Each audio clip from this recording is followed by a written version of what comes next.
வணக்கங்க. இன்னைக்கு என்னுடைய கல்யாண நாள். என்னுடைய நண்பர்கள் அனைவருக்கும் வணக்கம். நான் இன்னைக்கு ரொம்ப சந்தோஷமாக இருக்கேன். ஆனால் எத்தனை சந்தோஷமாக இருந்தாலும், எவ்வளோ உடம்பு கஷ்டமாக இருந்தாலும், உழைப்பை மட்டும் விட்டு கொடுக்கக்கூடாது. உழைச்சிக்கிட்டே இருக்கணும். அதுக்கு நம்ம உடம்பை தயார்படுத்திக்கிட்டே இருக்கணும். ஒவ்வொரு மனிதனுக்கும் அவன் தன் உடம்பு தான் ஆயுதம். அந்த உடம்பை ஒன்றை கரெக்டாக வச்சுக்கிட்டானா எவ்வளோ போட்டியாக இருந்தாலும் ஜெயிக்கலாம். ஆமாங்க, அதுக்காக தப்பு பண்ணிட்டு ஜெயிக்கலாம்னு நினச்சிடாதீங்க. தப்பு பண்ணக்கூடாது. ஜெயிக்கலான்னா ஓடி பிடிச்சி விளையாடுறது இல்லைங்க. கஷ்டப்பட்டு வர காசை மீதி பண்ணி நம்மளுக்கு ஒரு போட்டியாளர்னு ஒவ்வொரு மனிதனுக்கும் இந்த உலகத்தில் இருப்பாங்க. ஒவ்வொரு ஆளுக்கும் இருப்பாங்க. போட்டி தான் பகையாக மாறுறது. அவன் முன்னால் நம்ம எப்படி வாழணும்னு ஒரு பிளான் போடணும். இதெல்லாம் ஒரு வீடியோ ரெக்கார்ட் பண்ணுறது ஒரு 5 நிமிஷம் தான். ஆனால் ஒரு வாழ்க்கையை அதை ஜெயிச்சுக்காட்டினா 50 வருஷம் உழைக்கணும். இது ஒன்றும் மந்திர மாயாஜலம் இல்லை. நாம் ஒன்றும் பெரிய சினிமா படத்துக்கு ஹீரோ கிடையாது. ஒரே படத்தில் 50 கோடி 100 கோடி வாங்கினோன்னே கெத்து காட்டுறதுக்கு. அது அவங்க லெவலில் பார்க்கும்போது அங்கே போட்டி நிறையா இருக்கும். இவன் 50 கோடி வாங்கினா இன்னொருத்தர் 100 கோடி வாங்குவான். 100 கோடி வரத்தவனா அவன் 500 கோடி வாங்க. இப்படி அவங்க லெவலில் அங்கே போட்டி இருக்கும். ஒவ்வொரு சக மனிதர்களுக்குள்ளேயும் போட்டி இருக்கும். அந்த போட்டி இருக்கிறதுனால தான் நம்மளை வாழ தூண்டும். போட்டி இல்லைன்னா வாழ தூண்டாது. படிக்கிற இடத்துலையும் சரி, உழைக்கிற இடத்துலையும் சரி, எல்லா இடத்துலையும் போட்டியாளர்கள் இருக்கணும். ஒரு களம் அப்படின்னா, ஒரு கபடிக்குழு அப்படின்னா எதிரணி இருந்தால் தான் ஜெயிக்கணுங்கிற ஆர்வம் ஒரு மற்றது எதையும் தோணாது. அப்போ நம்ம மனசில் ஆர்வம் தோணிக்கிட்டே இருக்கும் ஜெயிக்கணும்னு. அந்த ஜெயிக்கணுங்கிறது எல்லாத்துக்கும் வாழ்நிலையில் வரும். வாழ்க்கைங்கிறது ஜெயிக்கணுங்கிறதெல்லாம் ஒன்றும் கிடையாது. நம்மளுக்குன்னு ஒரு போட்டியாளர் இருப்பாங்க. அது அவங்க எல்லாத்துக்கும் இருக்குது, நம்மளுக்கு மட்டும் இல்லை. சாதாரணமாக இருக்கிறவங்களுக்கு இருக்கும், பணக்காரருக்கு இருக்கும், எல்லாத்துக்கும் தொழிலதிபருக்கு இருக்கும், சினிமா நடிகர்களுக்கு இருக்கும், அரசியல்வாதிக்கு இருக்குது. எல்லாத்துக்கும் போட்டி இல்லாத ஆளே கிடையாதுன்ட்டு. அப்போ அது அவங்க முன்னால் நம்ம நல்லா இருக்கணும் அப்படின்னாக்கா நம்ம செயல்பாடுகள் நல்லா இருக்கணும். அப்போ தானே நம்மளுக்கு மக்கள் நம்பி ஓட்டு போடுவாங்க. இப்போ தான் நம்மளுக்கு இப்போ ஒரு சாதாரணமாக ஒரு வீட்டில் நான் இருக்கிறேன்னா நல்லா உழைக்கணும், திறமையாக இருக்கணும், வீட்டுக்கு தேவை வாங்கி கொடுக்கணும், சேமிக்கணும், அவங்களுக்கு நல்லா. அப்போ தானே நம்மளை வீட்டில் இருக்கிறவங்க பரவாயில்ல அப்படின்னு சொல்லுவாங்க. ஆளே சரியில்லைன்னா நம்ம வீட்லேயே ஆதரவுனா நாட்டில் எப்படி ஆதரவு இருக்கும்? இப்படி தானே எல்லாமே. அதனால் நம்ம நல்ல மனிதர்களாக, நல்ல உழைப்பாளியாக, நல்ல திறமையான புத்திசாலித்தனமாக இருக்கணும். ஒவ்வொரு மனிதனும் பள்ளிக்கூடத்துக்கு பிள்ளைங்க போனாலும் அப்படி தான். சும்மா போனால் வந்தாலாம் இருக்கக்கூடாது. அங்கே வாத்தியார் என்ன சொல்கிறாங்க, டீச்சர் என்ன சொல்கிறாங்கன்னு கவனமாக மண்டையில் ஏற்றி படிக்கணும். பேய் படிக்கணும். பேய் புளியாம்பரத்தை உழுக்குதுங்கிறாங்கல்ல, அதெல்லாம் நான் சின்ன பையனை கேள்விப்பட்டிருக்கேன் ஒரு 10 வயசில். ஆமாங்க, அந்த மாதிரி படிக்கணும். பேய் படிக்கணும். படித்து அந்த படிப்பு படித்தா மட்டும்தான் பெரிய பெரிய ஆளாக ஆக முடியும். படிக்காத, அதாவது இந்த உலகத்தில் பார்த்திங்கன்னா எல்லாத்துலேயும் யோசனை பண்ணி பார்க்கும்போது படிக்காதவங்க ரொம்ப திறமையாகவும் இருக்காங்க. நான் அவங்கள குறை சொல்லலை, அவங்கள நான் தப்பாலாம் பேசலை. படித்தவங்க அதிகமாக சாதிப்பாங்க, பெரிய போஸ்டிங்கில் இருப்பாங்க. படிக்காதவங்களும் போஸ்டிங்கெலாம் போக முடியாது. அது கௌரவ பதவி வேணால் கொடுப்பாங்களே தவிர ரொம்ப புத்திசாலித்தனமாக யோசிக்கக்கூடிய பதவிகளாம் போக முடியாது. படிக்காதவங்க யாருமே போக முடியாது. உண்மை தான். நல்ல மனிதர்கள் தான் எல்லாருமே. அதெல்லாம் 2 ஒருத்தர் கொஞ்சம் களவாணித்தனமாக இருப்பாங்க, அது நமக்கு தேவையில்லை. அந்த 2 ஒருத்தர் விட்டுருங்க. எல்லாருமே நல்ல மனிதர்கள் தான், நல்லா இருக்கணும். சில இடத்துல இப்போ நான்லாம் டிரைவரு அப்படிங்கிற கணக்கில் பார்க்கும்போது டிரைவருங்க மத்தியில் பார்த்திங்கன்னா 100 டிரைவர் 10 டிரைவர் கொஞ்சம் அப்படி இப்படி இருப்பாங்க. எப்படி இருப்பாங்க? ஒரு பாக்கு போட்டு துப்புவாங்க, ஒரு பீடி போட்டு புகை விடுவாங்க. அதெல்லாம் எல்லாம் இருக்கிறதா, எல்லா இடத்துலையும் இருக்கும். அது நமக்கு தெரியாது. எங்களுக்கு ரூம்பெல்லாம் கிடையாதுல்ல. நாங்கள் இங்கே பப்ளிக் ரோட்டில் தானே இது பண்ணுறோம். அதனால் எல்லாத்துக்கும் தெரியும். அது கூட இல்லாததான் கொஞ்சம் காசு மீதியாகும் இல்லையா? இப்போ நான்லாம் சின்ன வயசில் பள்ளிக்கூடம் போன்னு சொல்லுவாங்க, ஆனால் போய் தான் ஆகணும்னு யாரும் சொல்லலை. இன்றைக்கி அப்படி இல்லை. எல்லாத்தையும் வண்டி வச்சு கம்பல்சரி கொண்டு விட்டுட்டு வராங்க. பைக்லேயாவது 1 லிட்டர் பெட்ரோல் செல்லப்படி டெய்லி போய் கூப்பிட்டு வராங்க. அந்த காலத்தில் அன்றைக்கெல்லாம் அப்படி கிடையாது. 40 வருஷம் முன்னெல்லாம் அப்படி கிடையாது. ஏதோ போனால் உண்டு, இல்லைன்னா இல்லை. யாரும் அவ்வளோ கண்டிஷன் படுத்த மாட்டாங்க. அந்த மாதிரி இருந்த காலம். அதனால் இன்றைக்கி பொறுத்த வரைக்கும் படிப்பு ரொம்ப முக்கியமாக இருக்குது. மாணவ செல்வங்களா, மாணவ மாணவிகளை எல்லாம் படிங்க, மார்க் எடுங்க. ஏன்னா நம்ம கூட இருக்கிறது பார்த்திங்கன்னா கடைசி வரைக்கும் படிப்பு தான். நம்மளை பெற்று வளர்த்தி, பால் ஊட்டி சீராட்டி வளர்த்தி, பெற்றவங்களும் வயசாகி ஒரு நாளைக்கு போயிடுவாங்க வச்சுங்களா.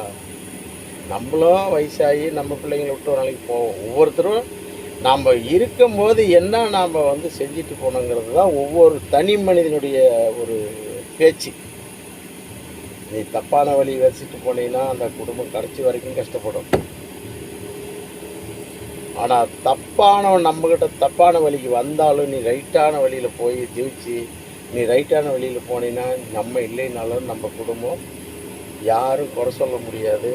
நம்ம தான் நம்ம கையில் தான் இருக்குது. ஒரு குடும்ப தலைவியோட தான் இருக்குது. எப்படி வேணாலும் வாழ முடியாது. நம்ம அடுத்தவங்களுக்காகலாம் வாழணுங்கிற அவசியமே கிடையாது. நம்ம பிறந்தா நம்ம என்ன பண்ண போகிறோம், நம்ம எப்படி வாழ போகிறோங்கிறத நம்ம ஒரு திட்டம் பண்ணணுமே தவிர, இன்றைக்கி பார்த்திங்கன்னா பணம் இல்லையா, பணங்கிறது ரொம்ப முக்கியம். அது ஒவ்வொரு தனி மனிதனாக இருந்தாலும் சரி, குடும்பமாக இருந்தாலும் சரி, எல்லாத்துக்கும் பணம் முக்கியம். அந்த பணத்தை நம்ம பணக்காரனுக்கு அவங்க தலைமுறையில் ஏதோ கொஞ்சம் சம்பாதிச்சிருப்போம், அதை அவங்களுக்கு நம்ம பேசவில்லை. நம்மளை மாதிரி காசு பணம் இல்லாதவங்களாம் கஷ்டப்பட்டு தான் கொஞ்சம் அப்படி வரணும். அப்போ அந்த கஷ்டப்படுற காசை நாம் கொஞ்சம் சிக்கனமாக இருக்கணும். நமக்கு இன்றைக்கி இருக்கிற நாட்டில் நீ 1000 ரூபா சம்பாதிச்சுன்னா 5000 ரூபாய்க்கு வாங்கக்கூடிய பொருள் கிடைக்கும். ஆனால் நம்ம வாங்க முடியாது. டெய்லி 5000 ரூபாய்க்கு எங்கே போய் வாங்க முடியாது? எல்லாமே கிடைக்குது. இன்றைக்கி எல்லாம் கிடைக்குது. என்ன வேணுமோ அத்தனையும் கிடைக்குது. எல்லாம் வாங்க முடியாது. நம்ம வாழ்கிறதுக்கு என்னென்ன தேவையோ அதை மட்டும் வாங்கி நாம் பிழைக்க கற்றுக்கணும். ஆமாம். அப்புறம் இன்னொன்று இருக்குது இல்லையா, நான் காலையில் எழுந்திரிச்சி 6 மணிக்குள்ளே 2 டீ குடிப்பேங்க, 4 சிகரெட்டு குடிப்பேங்கன்னாலாம் வாழறது ரொம்ப சிரமம் தான். ஏன்னா அது அவங்க சௌகரியம் தான். அப்புறம் அப்படியெல்லாம் பண்ணிவிட்டு கடைசியில் காசு இல்லை, ஆனால் ஒரு 2000 ரூபா கொடு, அக்கா ஒரு 4000 ரூபா கொடுங்கிறதுல ரொம்ப அர்த்தமில்லாத கேள்வி. அப்புறம் அதை வாங்கிவிட்டு கட்டுறதுக்குள்ளேயே படாத பாடு. இப்படி தாங்க பணம் சம்பாதிக்கிறவனும் சின்னதாக சேர்த்து தான் பெரிய ஆளாகுவான். கடன் வர்றவனும் சின்னதாக கடன் வாங்கி தான் பெரிய கடனாக ஆக்கிக்குவான். பெரிய பணக்காரனாகிட்டாலும் அது சட்டுன்னு அழியாது. பெரிய கடனாளி ஆகிட்டாலும் சட்டு கட்ட முடியாது. ஆமாங்க. அதனால் இந்த உலகத்தில் நாம் எவ்வளோ கொஞ்ச நாளைக்கு வாழ போகிறோம், அந்த வாழ்க்கையை வாழணும்னா கொஞ்சம் வாயே அடைக்கணும், கையையே அடைக்கணும். ஆமாங்க. நம்மளை 4 பேர் நீ எப்படி இருந்தாலும் திட்டிக்கிட்டு தான் இருப்பானுவ பொறாமைக்கு. ரொம்ப பொறாமலைன்னா கேவலமாக 4 பேர் திட்டுவான். அது ஏதோ ஒரு வழியில் இந்த அகுமானத்தை சந்தித்தாதான் மனுஷனாக வாழ முடியும். அகுமானத்தை சந்திக்காத வாழ்கிற ஒரு மனுஷனும் கிடையாது. நம்ம வேணா டிவியில் பார்க்கலாம், ரோட்டில் பார்க்கலாம், பெரிய கெத்தாக இருப்பாங்க. அவங்களும் சில அகுமானத்தை தாங்கி தான் அந்த இடத்துல இருக்கிறாங்க. அகுமானங்கிறது நல்லவனுக்கும் வரும், கெட்டவனுக்கும் வரும். தப்பு பண்ணிட்டு போகிறவனுக்கு வரும், தப்பு பண்ணாதவனுக்கும் வரும். என்னை ஏன்டா நீ பிடித்துட்டுன்னு அவனை போய் அடிக்க முடியாது. ஆமாங்க. அகுமானத்தை தாங்கினா மட்டும்தான் மனுஷனாக வாழ முடியும். அகுமானத்தை என்னால் தாங்க முடியாதுன்னா மனுஷனாகவே இருக்க முடியாது. எல்லாத்துக்கும் அந்த யோசனையில் வர்றதுக்கு வாய்ப்பு ரொம்ப கம்மி. காரணம் என்னன்னு கேட்டிங்கன்னா, ரொம்ப கஷ்டப்பட்டு சாப்பாட்லேயும் சரி, தூக்கத்துலேயும் சரி, துணியிலையும் சரி, போகிறது வர்றது, உழைப்பில் எல்லாத்துலேயும் கஷ்டப்பட்டவனுக்கு மட்டும்தான் அந்த இது தெரியும் முழுசாக. இப்போ சாதாரணமாக ரோட்டில் போயிட்டு இருந்தீங்கன்னா வச்சுக்காவே, ஒரு பைக்கர் வருவான். அவன் என்னமோ அங்கே போய் அங்கே நிற்க தான் போகிறான், ஒரு 1/2 மணி நேரம் நிற்க போகிறான், இல்லை எங்கேயாவது விளையாட்டுக்கு போவான், எதுக்காக போவான், ஆனால் முதல்ல போக மாட்டான். ஆமாங்க. அதை பார்த்தீங்கன்னா அப்படியே கொஞ்சம் அப்படியே பார்த்து திட்டிட்டு போவானுவேன். அவன் திட்டுறதுனால அவங்க கூட போய் சரியாக மல்லு கட்ட முடியுமா? அந்த மாதிரி ஒரு நாளைக்கு 1000 பேர் போவான், 1000 பேர் வருவான். ஆனால் எல்லோரும் வீட்டுக்கு போகிறதில்ல. 2 வாரத்தை மலர்ந்து படுத்துக்கிறான். காரணம் என்னன்னு கேட்டால் திமிரு பேச்சு திமிராக ஓட்டுறது வண்டி ரோட்டில். நாங்கள் இவ்வளோ பெரிய கனரக வாட்டின ஓட்டுறோம், பயந்துக்கிட்டு ஓட்டுறோம் இத்தனை வருஷமாக. ஆனால் இவ்வளோ பைக்கு ஓட்டுறதுக்கு ரோட்டில் ஒழுங்காக போக முடியல. காரணம் என்னன்னு கேளுங்க. ஒரு லிமிட் இருக்குது ஓட்டுறதும் சரி, வாயும் சரி, கையும் சரி, எல்லாத்துக்கிட்டையும் நடந்துக்கிற விதமும் சரி, எல்லாமே ஒரு அளவு இருக்குது. பெரிய மனுஷன் சின்ன மனுஷன் அப்படின்னு சொல்லி அந்த அளவுக்கு மேலே போனாவே செட் ஆகாது. நிறைய பேர்த்த பார்த்துருக்கேன் நான். அதுக்கு தான் எப்பயுமே முன்னாடி பார்த்து ஓடுறேன், பின்னாடியில் கொஞ்சம் கண்ணாடியில் கவனமாக பார்ப்பேன். எவனாவது வேகமாக வரான் ஆர்ன் அடிக்கிறான்னா அந்த டைக்கு அவனை வழி விட்டுருவேன். 67 68 பின்னாடிக்குது. ஆமாம் பின்னாடிக்குது. அந்தாண்ட அந்த வண்டிக்கு பின்னாடி வாங்க. அதனாலங்க